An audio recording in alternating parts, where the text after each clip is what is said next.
తిరుమలలో భక్తుడిపై దాడికి పాల్పడిన సిబ్బందిని గుర్తించారు. టీటీడీలో ప్రైవేట్ సెక్యూరిటీగా పనిచేస్తున్న శ్యామలాదేవి భూషణ ఎస్పీఎఫ్ కానిస్టేబుల్ పురుషోత్తంగా గుర్తించారు.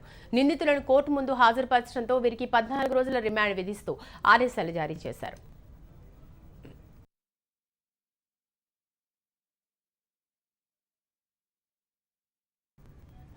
పద్మనాభంపై తిరుమలలో దాడి జరిగిన తీరును ఆయన మనవరాలు వివరించింది. దాడి సమయంలో ప్రక్కనే ఉన్న చిన్నారి తాతయ్య వద్దని వేడుకున్న సిబ్బంది దాడి చేశారని తెలిపింది.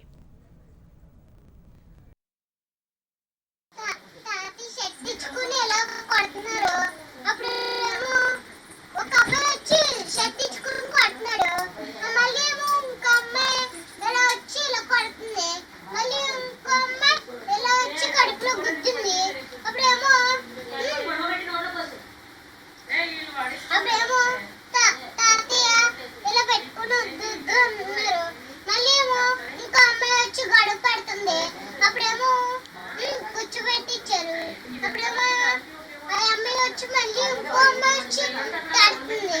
అప్పుడు వద్దు